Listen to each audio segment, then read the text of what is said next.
Esto es basado en los primeros 7 versículos. Yo creo que no tengo que, el que conoce la carta, imagino que no tenemos que mencionar capítulo, nada más tiene uno. Y bien, diré unas cuantas cosas acerca de esta carta. Esta carta a Filemón representa la más corta escrita por Pablo.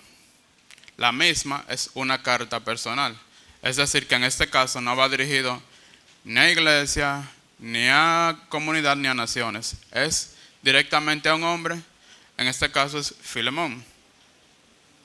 Esta carta fue escrita también en la segunda mitad del siglo I, dígase más o menos los como 60 después de Cristo, son estimaciones. Sin embargo, esta es una carta que a pesar de tener casi 2000 años de haber sido escrita, aún hoy le podemos encontrar utilidad en ella para nuestras vidas. Entonces, ya teniendo esta breve introducción, permítanme, por favor, dirigir esto en manos del Señor. Amén.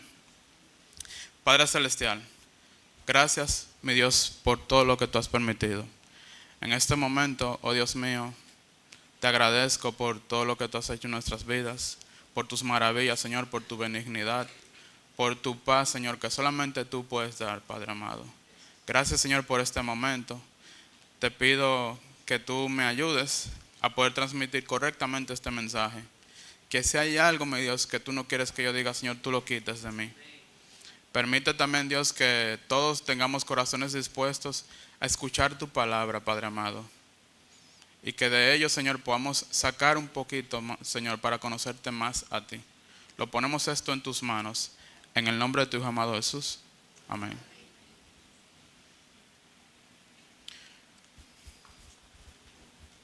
Bien, entonces, esto realmente es una introducción al libro de Filemón, a la carta de Filemón.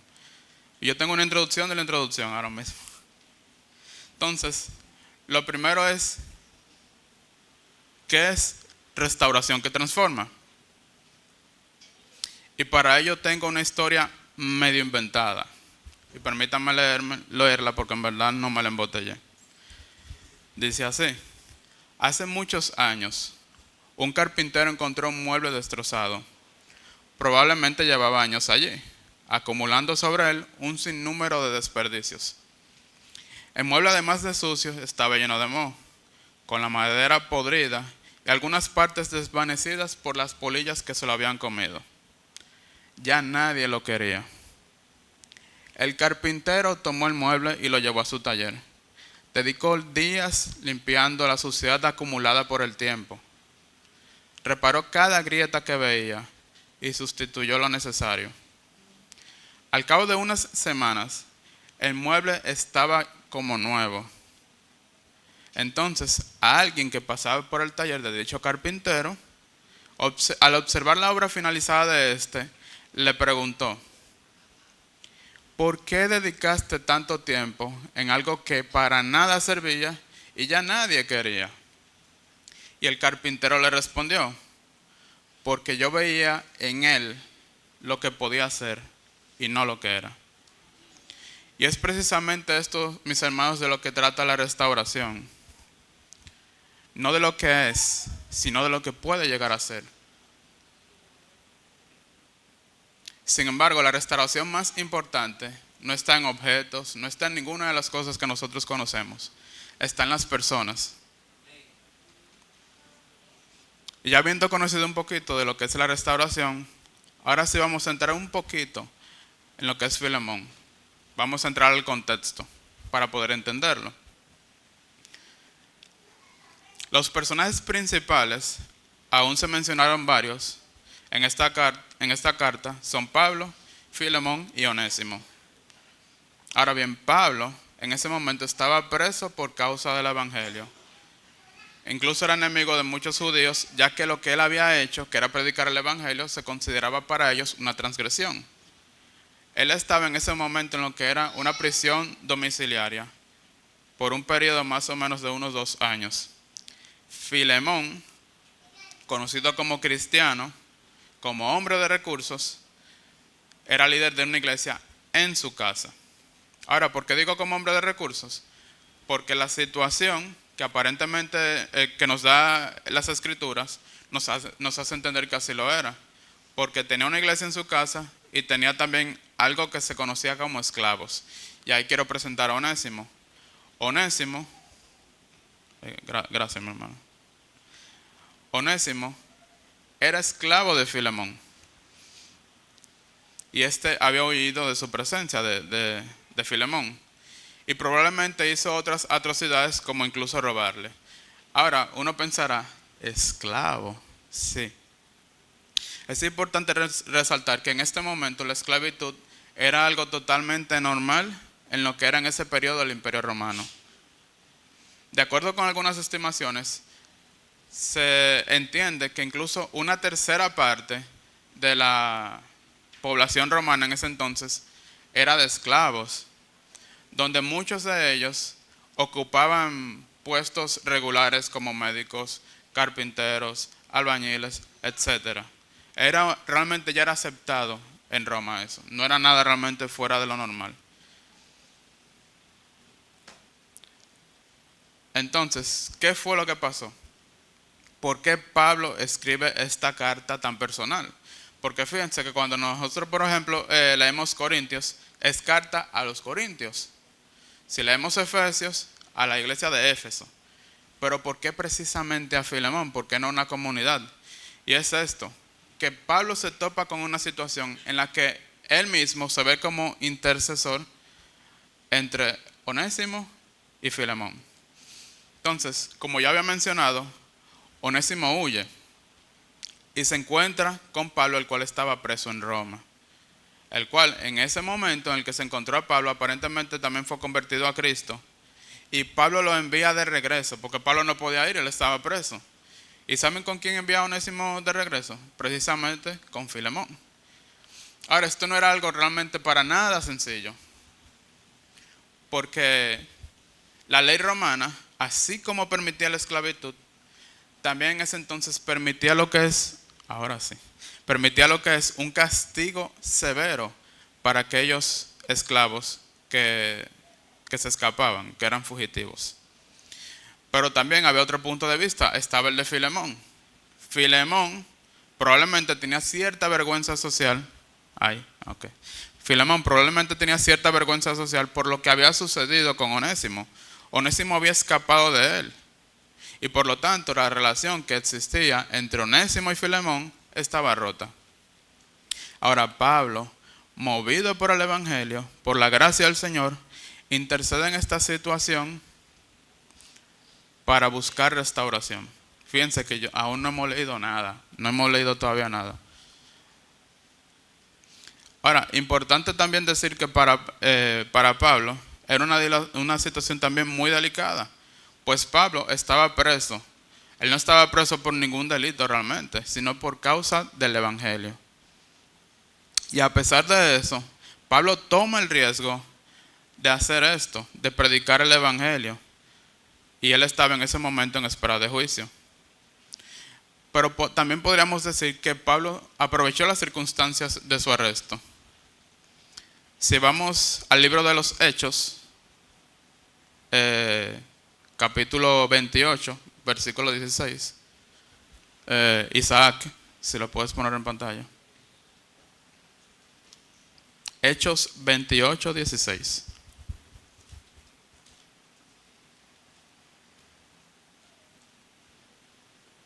Ya. Dice así: cuando llegamos a Roma, el centurión entregó los presos al prefecto militar, pero a Pablo se le permitió vivir aparte, con un soldado que le custodiase. Saltemos al 30.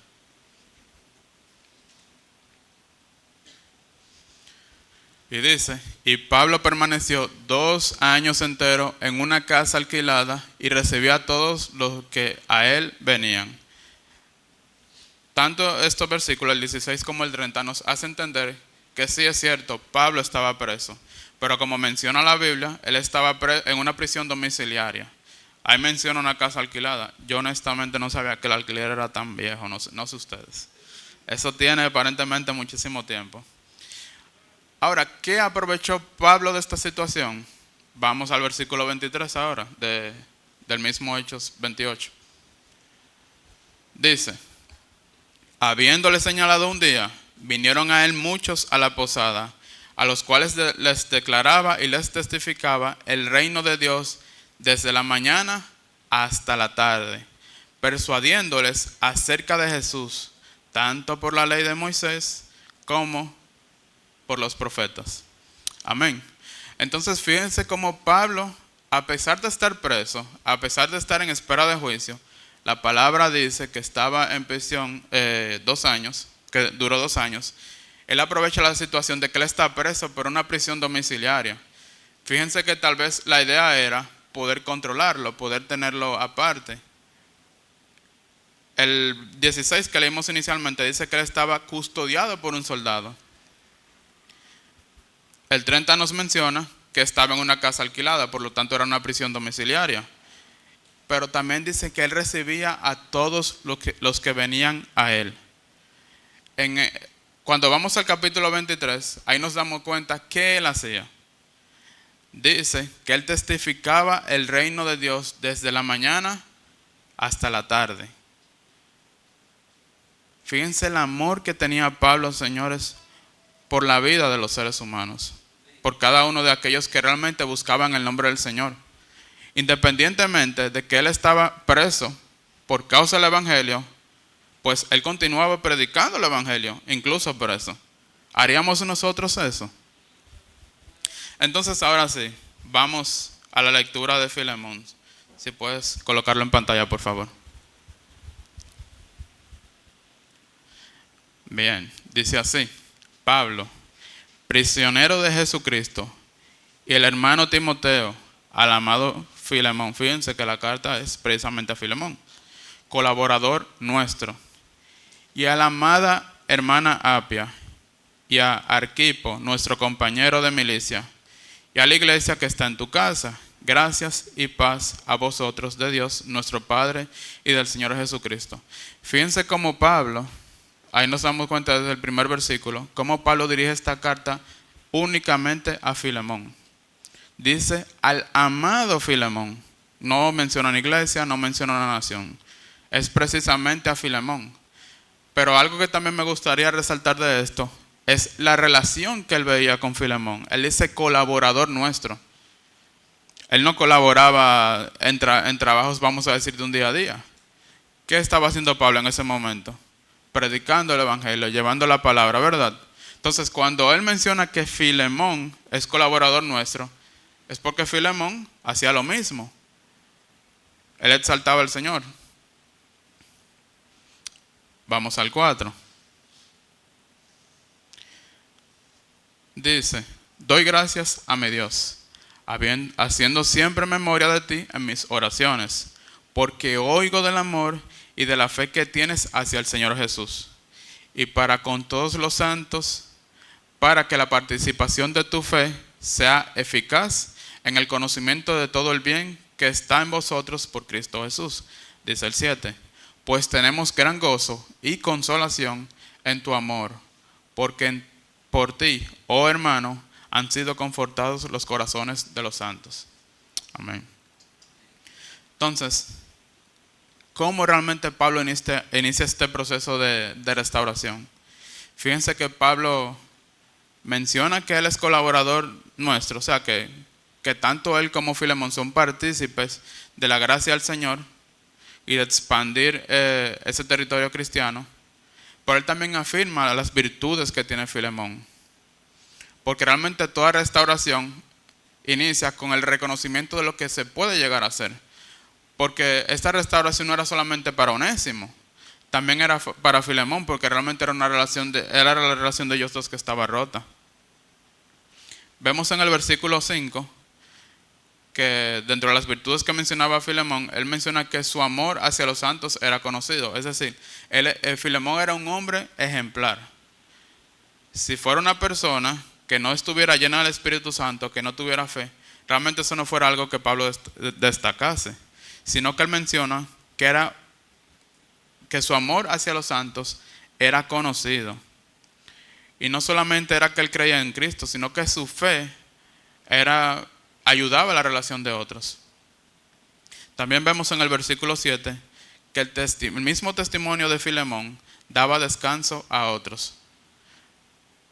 Dice el 7, pues tenemos gran gozo y consolación en tu amor. ¿Ustedes se imaginan un hermano con esas aptitudes? Gran gozo y consolación en su amor. Por lo que si hablamos de ese confort, de ese refrescar, de ese aliviar, es como por ejemplo cuando uno está en una carrera, corre, 5 kilómetros, 10, yo no creo que yo llegue a 10, pero alguien que pueda, por ejemplo, corriendo 10 kilómetros, te detuviste, ¿verdad? Totalmente cansado, pero llega ese vaso frío de agua, ¿verdad?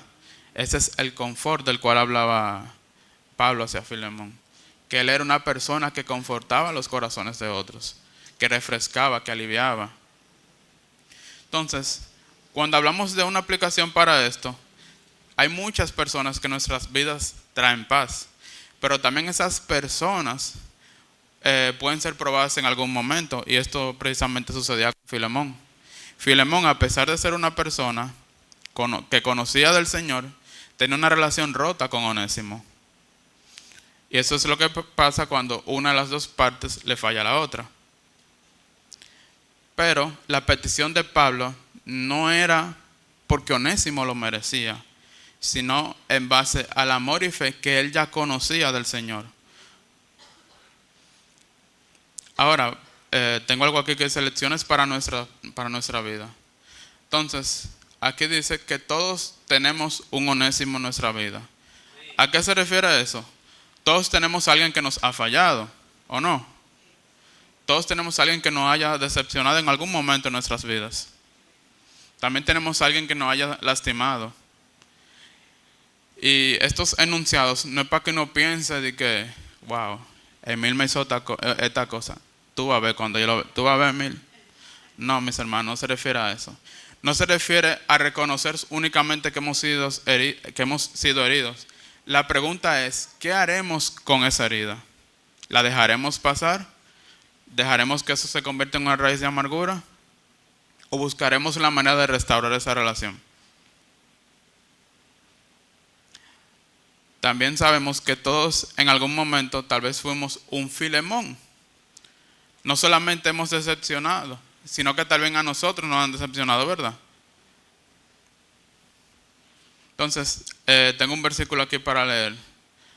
Tengo Lucas 17:3. Dice, id pues con cuidado. Si tu hermano peca contra ti, repréndele. Y si se arrepiente, perdónale. Y precisamente esta es la situación que existía entre Onésimo, quien había fallado, y Filemón, que era la persona que había sido lastimada. Aquí en Lucas vemos que lo que se exhorta es que si hay una persona que peca contra ti, repréndele, pero no es que tú le eches un boche que lo deje con los ojos aguados. Es que tú le hagas entender que hizo un mal, pero es con el punto de que llegue eso a una restauración. Porque fíjense cómo dice, y si se arrepiente, ¿qué debe hacer? Perdonarle. Y eso mismo hizo el Señor con nosotros. Nosotros fuimos quienes rompimos la relación con Él. Y a pesar de eso, fue Él quien nos buscó a nosotros. Amén. Ahora, hay otra cosa que me gustaría resaltar.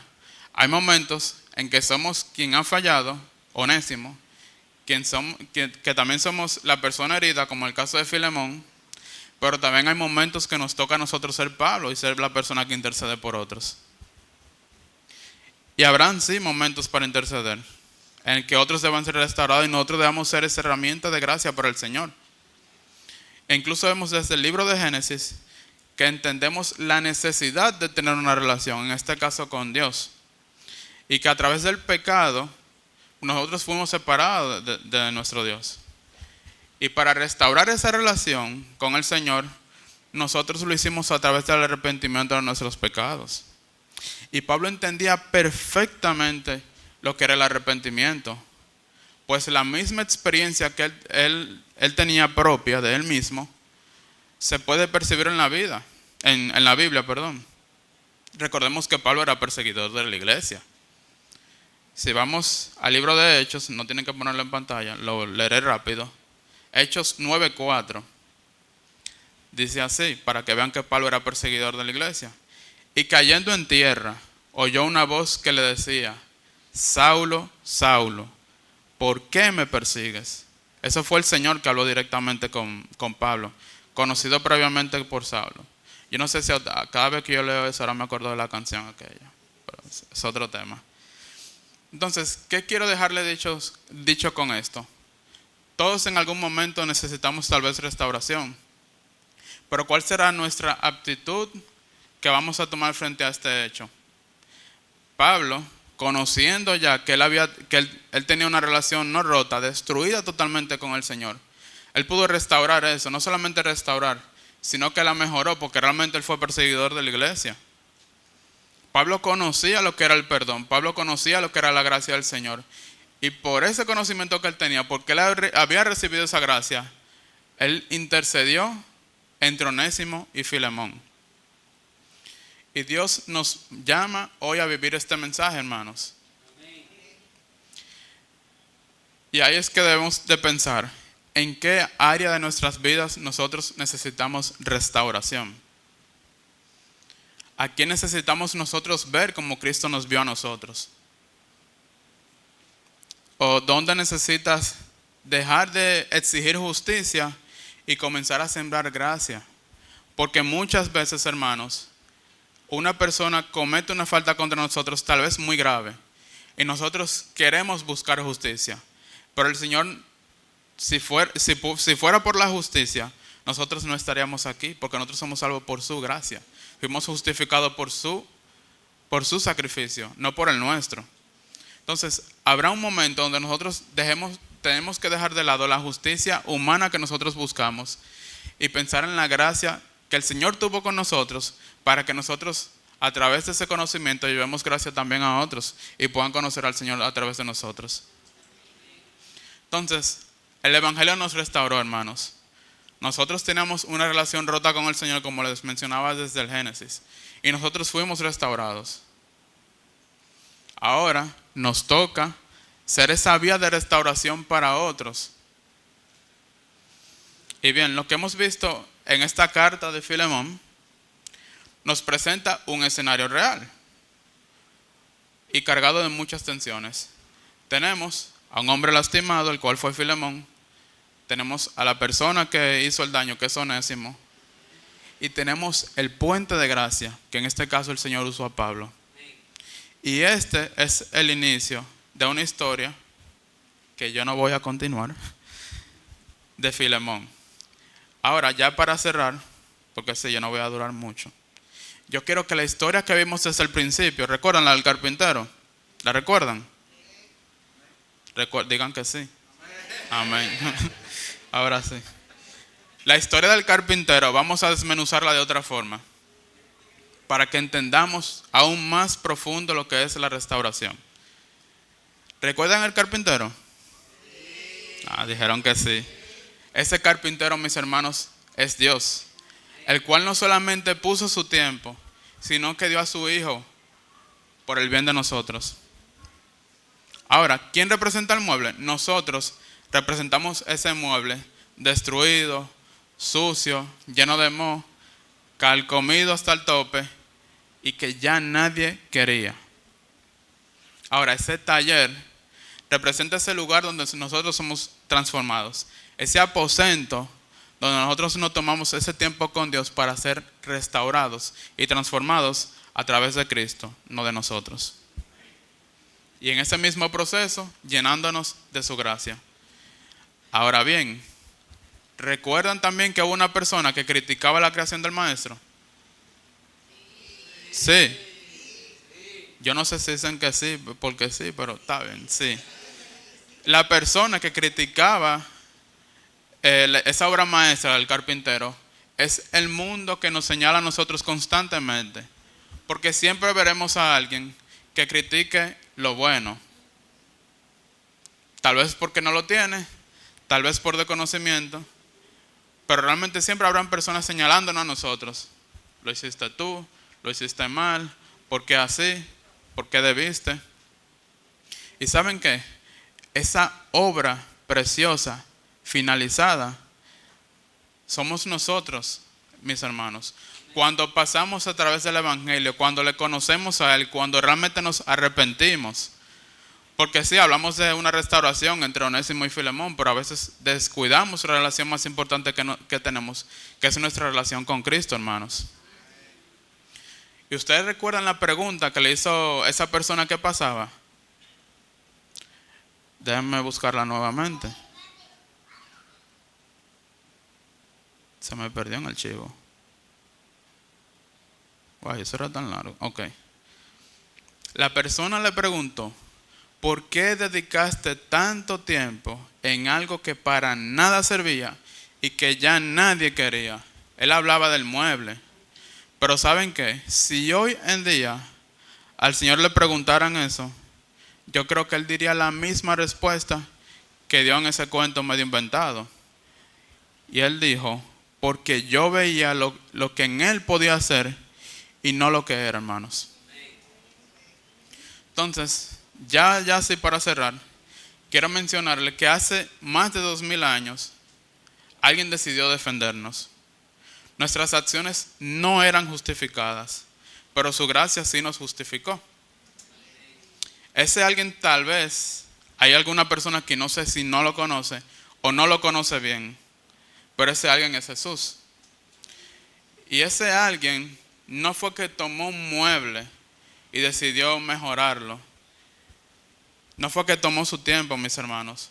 Fue un alguien que no escribió una carta para defendernos. La carta que él escribió fue su propia vida que dio por nosotros, hermanos. Ese alguien es Jesús. Entonces, realmente este es el mensaje.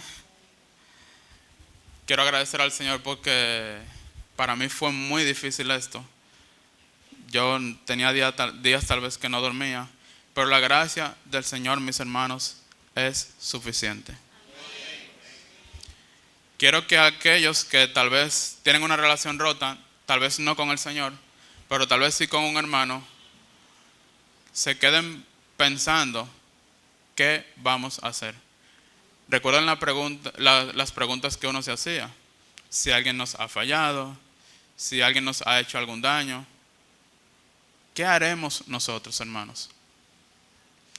¿Acaso nos quedaremos esperando a que la otra persona se acerque a nosotros y nos diga: Gabriel, perdóname?